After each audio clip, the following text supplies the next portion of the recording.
Olá, começamos então aqui a nossa segunda entrevista com os candidatos a vice-prefeito de Ilha Solteira. Hoje estamos recebendo aqui no estúdio o delegado de Polícia Civil de Ilha Solteira, Miguel Gomes da Rocha Neto, que é candidato a vice na chapa do Rodrigo Coquinho, do PL. O delegado Miguel Gomes da Rocha Neto disputará a eleição pela primeira vez. Sua candidatura é apoiada pelo PL, Republicanos e PRD, tendo como parceiro de chapa o ex-vereador e candidato a prefeito Rodrigo Coquinho. Advogado, Miguel Gomes da Rocha Neto é delegado de polícia há 23 anos. Inicialmente, atuou na cidade de São Paulo e está em Ilha Solteira desde dezembro de 2009. Aqui assumiu a Ciretran, onde ficou até 2014, e a Delegacia da Mulher, onde ficou até 2015. Em 2015, foi para a Delegacia de Polícia como delegado assistente. E em 2018, ele passou a ser delegado titular, onde está até hoje, atualmente licenciado para disputar a eleição. Também é responsável pela Delegacia de Itapura desde 2010. Doutor, seja bem-vindo. Muito obrigado, Rodrigo. Muito obrigado, Douglas, por essa oportunidade de estar aqui. Bom, doutor, o senhor disputando a eleição pela primeira vez, como já dissemos aqui. Sempre atuou ou no direito ou como policial civil. Por que entrar na política logo agora? Então, é um grande desafio, né, na minha carreira. É uma mudança de paradigma para mim, porque eu nunca fui político, mas sempre gostei da política, vou dizer assim. Sempre acompanhei de perto os partidos, sempre acompanhei a política nacional, a política estadual, porque como delegado de polícia tem muitas demandas que a gente acaba acompanhando, né, as mudanças legislativas. Então, eu sempre tive acompanhamento, sempre fui associado da Associação dos Delegados, sou associado ao Sindicato dos Delegados. Então, a gente sempre teve uma luta constante na melhoria da minha carreira. Então, isso me fez gostar da política e gostar de me envolver com a política, né? Mas, na questão local aqui de Ilha Solteira, o desafio foi a questão da segurança pública mesmo, né? Que a gente vem enfrentando uma série de dificuldades e aí eu vejo uma necessidade de eu estar saindo candidato para poder melhorar a cidade na questão da segurança. E como foi essa decisão de já sair como vice? E explica já também para a gente como foi a aproximação com o Rodrigo Coquinho, que é o candidato na chapa do senhor, é candidato a prefeito. Bom, primeiramente, eu já fazia parte desse grupo político, né? A gente já tinha um contato, o Sargento Carlos foi um contato importante, que ele era, na época, do Partido Republicanos, né? Ele me convidou para ser filiado.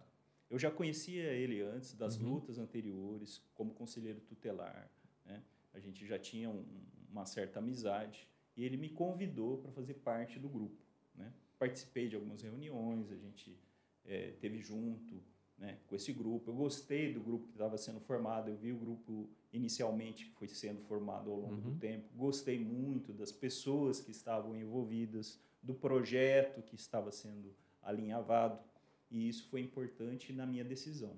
Eu saí de última hora por quê? Porque foi uma decisão assim, que envolvia a minha família, né, primeiramente, que eu acho que é fundamental para um candidato ele conversar com a família. Então, o né? apoio primeiro da família, né? Em primeiro lugar, a família. Sim. Então, conversei com a minha esposa, com as minhas filhas e falei, pessoal, e aí, vamos sair, não vamos? Porque se minha mulher falasse não, minhas filhas falassem não, eu não sairia. E eu decidi me filiar no último momento, né? No último dia, me filiei no Republicanos e, posteriormente, surgiu esse convite para fazer parte da chapa, para compor. Por quê? Foi feita uma pesquisa, né? Uma pesquisa séria, onde foi identificado que mais ou menos uns 45% das pessoas se sentem inseguras na cidade, um número alto. Sim. E que a segurança pública é um problema grave na cidade, né? E isso me motivou, quando eu tive acesso a essa pesquisa também, a sair candidato, porque eu vi da necessidade de estar sendo útil na prefeitura também, porque a polícia ela tem a limitação dela, né? Sim. O serviço público estadual ele tem a limitação dele e no poder público municipal é possível fazer mais coisas na área da segurança e que ajudam e caminham juntos com a delegacia, juntos com o trabalho da polícia investigativa. Aí eu faço uma pergunta. O que o senhor pode fazer pela segurança como vice-prefeito que não pôde fazer como delegado? Muitas coisas, Douglas. A gente pode trabalhar na área da iluminação pública, por exemplo. Por quê? Hoje a cidade está escura. Então, o que acontece? É muito importante que a prefeitura trabalhe a iluminação pública de uma maneira inteligente, certo? Algumas cidades, por exemplo, vou citar, por exemplo, Sumaré. Sumaré fez um projeto de parceria público-privada, onde a cidade inteira foi iluminada com LED. E isso pode ser feito aqui também. Então, são vários projetos, várias situações que a gente tem que pontuar, porque o crime, depois que ele ocorre, é difícil de controlar. É mais fácil a prevenção, né? E essa prevenção ocorre em vários setores. E a prefeitura pode ser um ponto importante na prevenção do crime. Então, o primeiro passo é a iluminação pública, limpeza pública, né? Inclusive, uma coisa que me inspirou, quando eu estava na academia de polícia, falava-se muito daquele prefeito de Nova York, o Rudolph Giuliani, que eles fizeram uma série de estudos que a cidade estava com um problema sério de violência. Então, o que eles fizeram? Reprimiram pequenos delitos, mas não só isso. Fizeram a limpeza urbana, cuidaram da iluminação da cidade e houve uma redução drástica dos índices criminais, né?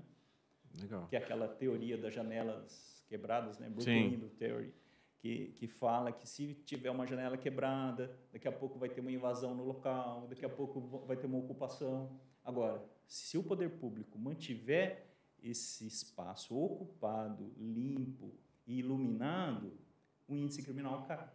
Reduz bastante, né? Reduz bastante. Doutor, o senhor já adiantou algumas coisas aí, alguns pontos, mas fala pra gente qual foi a sua participação na elaboração do plano de governo, da sua campanha, da sua chapa, e o que o senhor poderia destacar dessa sua participação na elaboração do plano? O que tem ali que a gente pode saber? Ó, teve um dedinho lá do doutor Miguel. Que teve meu dedo, né? Várias coisas. Eu opinei em vários setores, mas principalmente no setor de segurança pública, né? Primeiramente, o plano de governo foi discutido amplamente, convidamos várias pessoas especialistas em várias áreas, por exemplo, a área de segurança pública, a área da educação, a área da saúde, a área do turismo, né? Foram vários setores que foram convidados, especialistas, para estarem participando e elaborando o plano de governo em conjunto com a gente. E a gente foi pontuando o que a gente entendia que era importante para melhorar a cidade. Na área da segurança, a gente viu a necessidade do aumento do policiamento, da segurança pública, da sensação de segurança, da questão da atividade delegada. O que acontece? A única cidade da região que não tem atividade delegada é Ilha Solteira. Itapura tem, Pereira Barreto tem, Santa Fé do Sul tem, Castilho tem, Andradina tem, Ilha Solteira não tem. Então, seria importante a implementação da atividade delegada. O que é atividade delegada? Atividade delegada é um convênio entre a prefeitura e o Estado, onde o policial militar ou policial civil é contratado no dia da folga dele. E pode ser qualquer policial da região. Não precisa ser um policial de Ilha Solteira. Pode ser um policial de Andradina, um policial de Pereira, que no dia da folga dele vai vir aqui trabalhar na cidade para aumentar o número de viaturas, para aumentar o número de policiais nas ruas e vai aumentar a segurança da cidade. Essa atividade delegada, só tirando uma dúvida, ela também inclui as viaturas policiais? Eu sei que, por exemplo, você pega os policiais em momentos de folga para eles trabalharem, né, para o município. Isso inclui também os veículos? Sim, inclui as viaturas também. As viaturas policiais ficam inclusas no convênio, porque já vai estar alinhavado nesse convênio. Inclusive, o uso das viaturas vai ser feito dessa forma, e é feito na região dessa forma. Entendi. E tem tido um verdadeiro sucesso na diminuição dos índices criminais. Então, caso, por exemplo, o Coquinho, o senhor saiu vitorioso na eleição, então a atividade delegada já seria uma das coisas que possivelmente o governo de vocês adotaria. Sim, uma das principais pontos. Mas não só isso. A gente entende que a Guarda Municipal precisa ser valorizada com melhores salários mais adequados, um piso adequado, que eles não têm reajuste há muito tempo. Eles merecem um salário digno. Nós entendemos também que eles merecem melhores equipamentos, fardamento. A gente teve contato com alguns guardas, eles relataram dificuldade, não tem fardamento disponível, não tem nem coturno para trabalhar. Então, quer dizer, é complicado. Isso precisa ser revisto, precisa ser dado um olhar. Mas não só isso. A guarda precisa ser equipada. Nós estamos numa divisa de Estado. Tem áreas municipais que fazem divisa com o Estado. Então, a guarda precisa ser armada. Ela precisa ter equipamento adequado para dar a resposta que o cidadão ilhense merece. E isso será feito no nosso governo. Sobre a Guarda Municipal, só para fazer um adendo, ela foi criada originalmente para cuidar do patrimônio público. Sim. E ao longo desse tempo ela foi mudando de função e hoje ela acaba auxiliando na questão da segurança pública. Num eventual governo do senhor e do Coquinho, como que seria a atuação da Guarda Municipal? Olha, o que acontece? A Guarda Municipal, quando ela foi criada em 1994, salvo engano, há 30 anos atrás, ela era outra lei, era outro paradigma. Hoje, a legislação foi atualizada. Existe uma lei, a Lei 13.022, que prevê o Estatuto das Guardas Municipais. Essa lei foi criada em 2013 e ela prevê que a Guarda Municipal tem um importante papel na área da segurança pública, inclusive auxiliando e dando a resposta na área da segurança junto à Polícia Militar, junto à Polícia Civil. Eles têm que efetuar prisões em flagrante. Está lá na lei, é uma lei federal, está em vigor. Só que essa lei ainda não foi, como se dizer assim, municipalizada. Então, existe aí uma omissão aqui do Poder Público Municipal de não ter trazido essa lei para cá, que deveria ter sido criada uma lei baseada nessa lei federal que nortearia uma lei municipal no mesmo sentido. Então, isso aí depois nós vamos ter que fazer um estudo para estar fazendo essa adequação à lei federal, porque a Guarda Municipal tem deveres legais que antes não existiam. Inclusive, tem um dever legal novo, que é a Patrulha Maria da Penha. Então, como é que um guarda municipal vai chegar num agressor, muitas vezes drogado, armado de uma faca, violento, sem o guarda municipal ter um equipamento adequado? Ele precisa ter um gás-pimenta, ele precisa ter um taser, ele precisa ter uma arma de fogo para se defender e defender a vítima da violência doméstica, porque é um dever legal do guarda municipal fazer isso daí. Agora, como é que a guarda, do jeito que está hoje, vai fazer isso? Não tem como. É difícil. Então, nós precisamos aumentar, né, a valorização da guarda, aumentar o efetivo da guarda, e não só isso, dar mais valorização e mais equipamentos para os guardas. Doutor, além do trabalho policial propriamente dito, nas unidades onde o senhor é titular, tem um trabalho administrativo que tem que ser feito, são várias pessoas, vários veículos. Nessa experiência administrativa nessas unidades, o que o senhor poderia replicar na administração pública que funcionaria igual ou melhor, ou de uma certa forma, a experiência positiva em administrar uma unidade policial que poderia ser levado para a administração pública? Olha, a administração da delegacia é praticamente a mesma coisa que administrar uma prefeitura, porque você está lá, você é o chefe, você tem subordinados, você tem as missões para fazer ali, né, em várias áreas. E na delegacia não é diferente de uma prefeitura nesse aspecto. Então, o que eu aprendi ao longo dos anos, eu tenho 23 anos como delegado, agora em março completo 24 anos de carreira. Então, a gente aprende a gerir uma delegacia. Delegacia, você tem recursos limitados, você tem pouca gente para trabalhar, você tem poucos recursos para trabalhar, você tem que ser criativo. E tem que fazer acontecer. E você tem muita cobrança, porque a cobrança não vem só do chefe, do superior, a cobrança vem da população, a cobrança vem da imprensa, a cobrança vem do comércio, vem de todos os setores, vem do Poder Judiciário, vem do Ministério Público. Existe uma cobrança muito grande. E isso eu já estou acostumado com essas cobranças e já estou preparado para esses desafios, porque é mais ou menos a mesma coisa. Então, o que eu consigo fazer? Eu tendo essa ideia da gestão, com poucos funcionários, com poucos recursos, eu consigo fazer funcionar. E eu já tenho essa experiência. Legal. Sua experiência como delegado, o senhor começou aqui em Ilha Solteira como delegado da Delegacia da Mulher. E da Ciretran. Isso. Mas eu queria falar especificamente da sua atuação na Delegacia da Mulher. Casos de violência doméstica. Eu lembro que o ano passado eu fiz uma matéria com a doutora Carolina e ela falou sobre o número de casos de violência doméstica que ocorriam em Ilha Solteira, e eu achei alto para a cidade, porque às vezes a gente nem fica sabendo, porque nem tudo é reportado, não é divulgado. Como que o senhor pretende, como vice-prefeito, enfrentar essa questão da violência doméstica? Aí eu respondi anteriormente lá na questão da criação da Patrulha Maria da Penha, que hoje ela está engavetada, vamos dizer assim. Ela está no papel, mas ainda ela não... existe na lei, ela existe no papel, mas ela não está funcionando como deveria. Então, essa função da Guarda Municipal precisa ser ativada. Então, nós vamos trabalhar em cima para estar ativando isso daí, fazer acontecer a Patrulha Maria da Penha pela Guarda Municipal, que é a função legal da Guarda Municipal. Doutor, agora um assunto que o pessoal reclama bastante, né? Não só a população, o comércio, são os pequenos furtos, que é uma das principais reclamações aqui, não é da violência grave, é dos pequenos furtos, pequenos crimes. Mas, como delegado, seu papel é investigar, apontar quem é o autor nesse trabalho aí.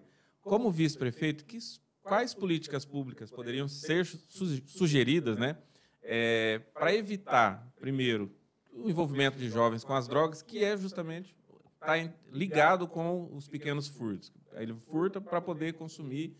O que poderia ser feito no âmbito municipal, na prefeitura, de política pública, para evitar isso? Para evitar isso, a gente pode estar fazendo um convênio, que já existe, né? Reforçar esse convênio, Polícia Militar, Polícia Civil e Guarda Municipal trabalhando integradas. Mas não só isso, fazer funcionar o sistema de monitoramento, que hoje o sistema de monitoramento da cidade está sucateado. A gente precisa restaurar esse sistema, colocar câmeras melhores, colocar câmeras inteligentes em pontos estratégicos. É lógico que câmera inteligente custa caro, a gente sabe o custo, sabe o problema, tem que colocar em pontos estratégicos. Isso é importante para ajudar na prevenção dos crimes e a maior integração entre as forças policiais, Guarda Municipal, Polícia Militar, Polícia Civil. E eu estando na prefeitura, essa integração será maior, porque eu estou na delegacia, estou na prefeitura, a integração tende a ser maior. E isso vai acontecer se nós chegarmos lá em janeiro. Quero falar sobre dois assuntos que vêm repercutindo bastante na população e que envolve tanto o poder policial como o poder público. O primeiro é a questão do furtos de fios de cobre, que virou uma mania não só em Ilha Solteira, isso é nacional, né? Mas aqui em Ilha Solteira, como o poder público pode... Eu sei que a polícia trabalha na investigação de tentar identificar o ladrão. E o poder público, como ele pode ajudar isso? Poder público com a fiscalização dos ferros velhos. O poder público municipal tem um poder muito forte de coerção, de fechar um ferro velho que esteja ilegal, sem alvará. Então, isso aí, a fiscalização é por parte da prefeitura. Inclusive, eu já fiz várias operações conjuntas com a Guarda e com a PM em ferros velhos. A gente já até fechou o ferro velho através da prefeitura, né? A prefeitura fechando o ferro velho por estar com alvará irregular. Então, essa fiscalização tem que ser constante pela prefeitura. E com a atividade delegada, vai ser dado poder para o policial fazer esse fechamento. Porque o policial vai ter o talão de multa municipal. Ele vai poder chegar no estabelecimento e fechar se estiver irregular. Se não tiver alvará, se o alvará estiver vencido ou irregular, ou se tiver alguma irregularidade que não seja criminal, porque muitas vezes a gente faz a fiscalização, chega lá, não tem nenhum indício de crime, o policial não pode fazer nada. Mas o fiscal da prefeitura pode. Se tiver um descumprimento do código de posturas, ou do alvará vencido, ou algum outro problema assim, o ferro velho pode ser fechado. E a gente sabe que esses ferros velhos são os receptadores desses materiais furtados. Em algum lugar vai parar esses fios. Exatamente. E o cobre realmente ele tem um valor alto. Tá. A outra pergunta seria relacionada à população em situação de rua. Sim. É um problema que se agravou nos últimos anos. Não chega a ser numeroso o número de pessoas na rua, mas a gente percebe que vem aumentando. Como combater? Isso eu estou falando de eu como vice-prefeito, não é nem como delegado.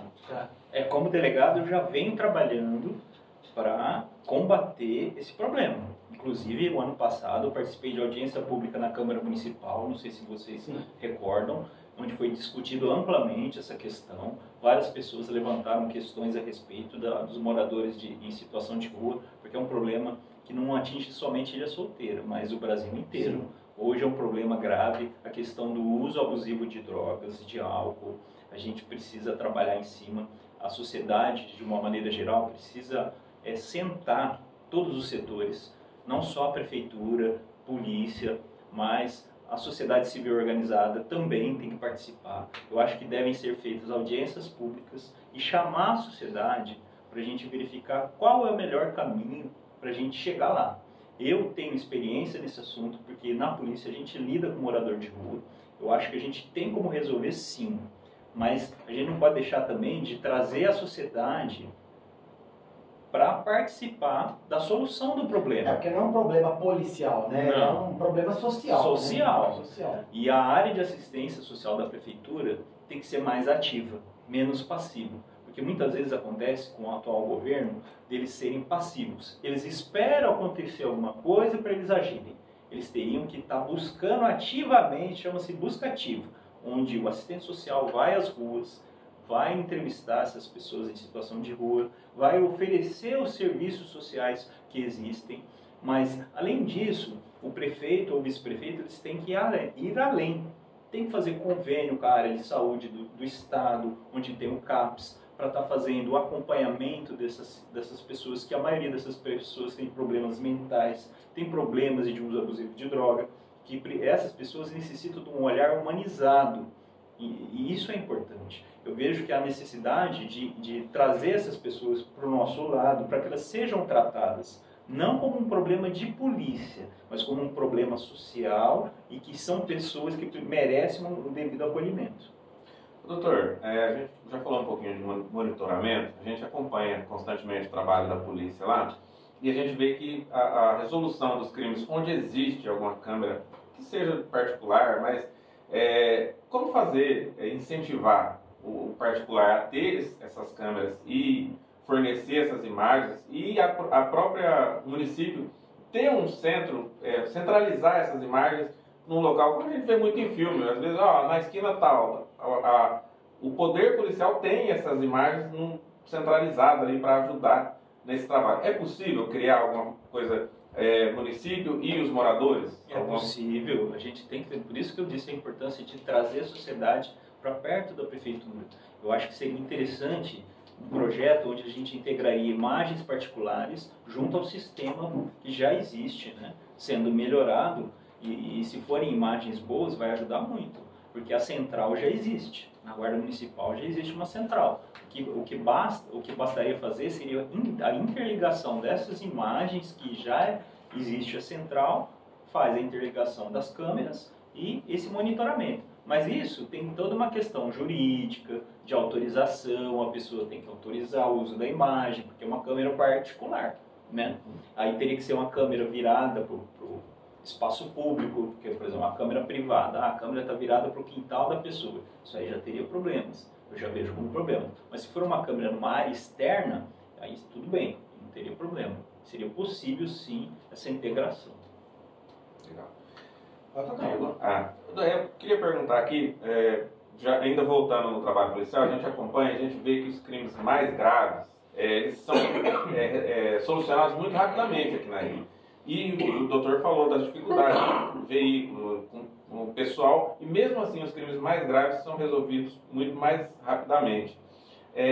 Como incentivar, a gente pensando aqui no servidor público municipal, como incentivar que a equipe faça o trabalho de qualidade, da mesma forma que na polícia, na administração, porque às vezes a gente sabe que falta um equipamento, falta um veículo, Como incentivar que ocorra da mesma forma, que o trabalho seja eficiente, com a competência necessária, mesmo não tendo, às vezes, as ferramentas? Então, no Estado, existe um programa de bonificação por resultados. E isso tem representado uma queda grande no índices criminais, porque o policial ele é incentivado a diminuir a criminalidade de determinados delitos. Por exemplo, furto de veículo, roubos, homicídios. Determinados crimes, o Estado estabeleceu homicídio, o Estado estabeleceu como prioridade para redução. Então, ocorreram redução nesses crimes mais graves porque o Estado está investindo no policial, premiando o bom policial que diminui os índices criminais. Isso é uma forma importante na redução da criminalidade. Na área do município, eu vejo que o funcionalismo público municipal hoje está muito desmotivado, porque ocorreram várias perdas salariais. O Carlão, presidente do sindicato, até falou, né, do índice lá, cerca de 14% de perdas salariais, que não é nem aumento real, seria reposição de perdas. Então, começa por aí. Então, o funcionário, para ele trabalhar motivado, ele tem que ter um salário digno. É claro que existem muitos desafios, a gente entende que tem muitas coisas a serem feitas e que muitas vezes não é possível dar um salário digno ou um salário bacana para aquele funcionário. Mas a gente tem que lutar para dar um salário, assim, o mínimo possível, né, de dignidade. Um auxílio alimentação bom, porque o funcionário vai no mercado, recebe um auxílio alimentação lá de R$300, desmotiva. O funcionário fala, poxa, eu ganho só R$300 de auxílio. É pouco. Isso precisa ser revisto. Eu não sei, eu não posso prometer nada, não posso falar em índice agora, porque a gente não sabe, mas o primeiro passo para você ter uma equipe trabalhando com vontade, com motivação, é você investir no ser humano. E não só o salário, treinamento, capacitação. Né? Determinadas áreas, por exemplo, na área da segurança, você tem que dar capacitação. Cursos de várias áreas que é possível dar, né? Treinamento de abordagem, por exemplo, na área da segurança. Como abordar uma pessoa, né? Como ingressar num local. Sim. Isso aí tem que ser constante. Esse treinamento, como lidar com o público, esse treinamento tem que ser constante. Criar procedimentos operacionais, que hoje não tem. Isso aí é possível fazer. Você dá, né, uma gestão melhor do serviço público, para tornar ele mais rápido, mais eficiente e mais efetivo para a população. Legal. Tá, doutor, o senhor como delegado, que atua bastante tempo aqui em Ilha Solteira, sendo vice do Coquim, acaba levando uma marca muito forte da segurança para a chapa. Essa seria a principal característica da união de vocês ou ela vai muito mais além? Ela vai mais além, porque eu amo a cidade também. E enxergo a cidade como uma pessoa que mora aqui há 15 anos e que vê uma necessidade de mudança na área política. De pessoas jovens, de pessoas que querem a mudança, pessoas que querem o melhor para a cidade, que querem ver a cidade crescer. Né? Que querem que seus filhos, que suas esposas, seus esposos trabalhem aqui. Né? Que o filho não precise mudar da cidade para trabalhar, para arrumar emprego. Que a esposa não precise trabalhar em Três Lagoas, ou em Selvíria, ou em Pereira, porque aqui não tem emprego. Então, eu vejo dessa forma, vejo como novos ares, como pessoas que são comprometidas, honestas e que querem o melhor para a cidade. E isso que me atraiu na política desse grupo político que eu estou atualmente. Pessoas que querem a mudança, mas para melhor. Mudança com segurança. Legal. Vamos para as perguntas dos vices? Explica para o pessoal. Só para, como a gente fez na primeira entrevista, a gente tem aqui o potinho do professor Enes e um potinho do candidato a vice-prefeito Cícero. A gente fez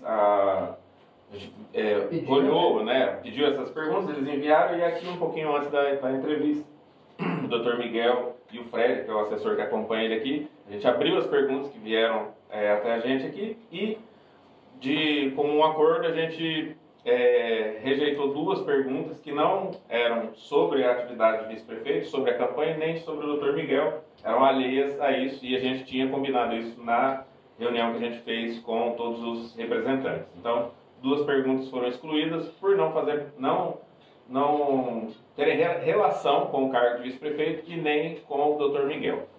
Doutor, pode escolher um potinho. Aí nós temos aqui nesse potinho as perguntas do Cícero e aqui as perguntas do Enes.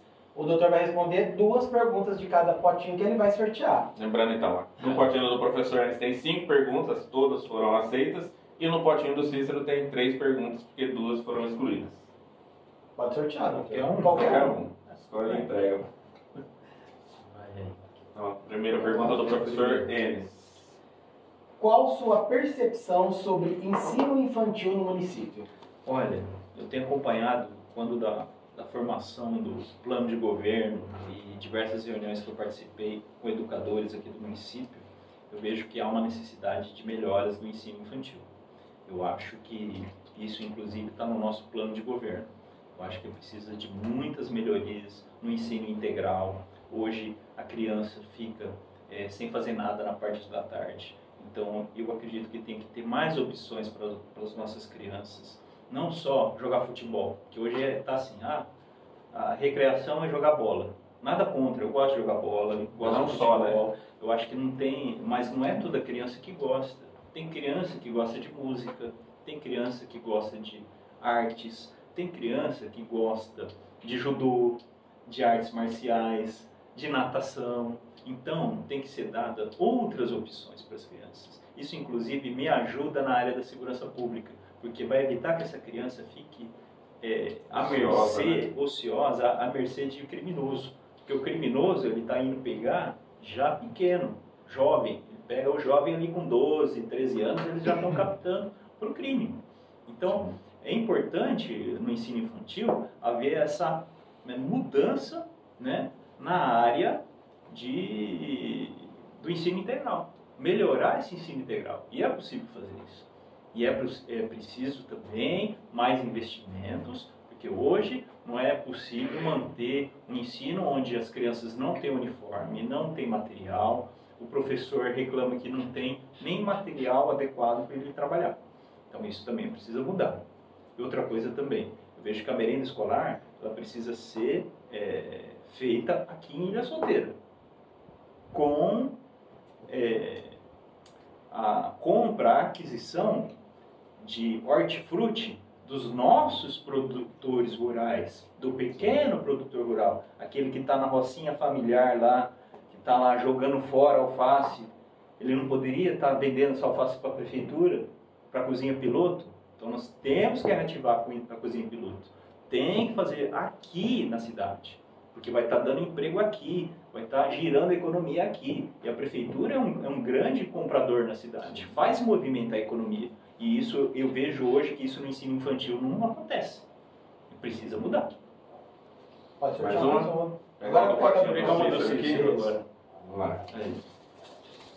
Vamos lá. Ilha Solteira enfrenta uma série de problemas comuns em outras cidades, mas que poderiam ter sido evitados em uma cidade que nasceu planejada e foi entregue completa ao Sr. Edson Gomes, primeiro prefeito do nosso município. Qual a sua opinião em relação aos governos da família Gomes e a falta de alternância de poder? Olha, em relação a essa questão, eu acredito, quando eu cheguei aqui, eu cheguei no final do governo do Edson, começo do governo do Bento. O segundo, né, mandato do segundo mandato do Edson. Então eu não acompanhei de perto o primeiro mandato do Edson, os anteriores, que o antecederam, né, e tudo mais. Então, fica difícil eu dar uma opinião a respeito disso daí, porque eu não morava aqui, né? Agora, o que eu acho interessante dessa questão aí? Eu falar da alternância de poder. Eu acho assim, o mesmo grupo político permanecer no poder por muito tempo não é salutar para a democracia. Eu acho que tem que ocorrer sim a alternância de poder. Tem que haver mudança. Até porque um grupo político ficar muito tempo no poder acaba enraizando e criando más práticas. E isso não é legal. Então, seria interessante sim ocorrer essa alternância de poder, que é da democracia, é importante. E isso envolve um voto consciente por parte do cidadão, de não vender seu voto a troco de nada, de não fazer valer o seu direito, né? O voto é importante. Cada voto, cada cidadão conta. E ele tem que entender que o voto dele é importante. Agora do Enes. Vamos chacoalhar aqui.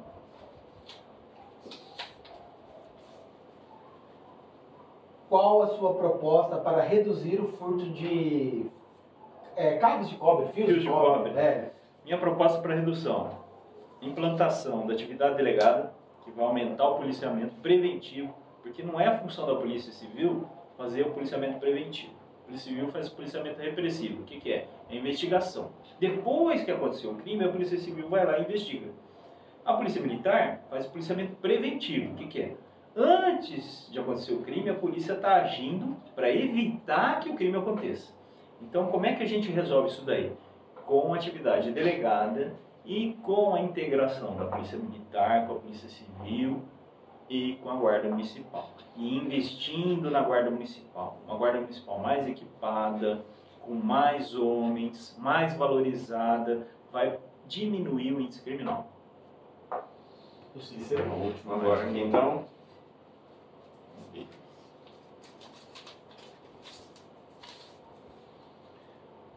Qual o seu salário bruto como delegado de polícia, ou seja, pago pelo contribuinte paulista e ilhense? O senhor continua recebendo esse mesmo salário, apesar de não estar cuidando da segurança de Ilha Solteira e sim fazendo campanha política.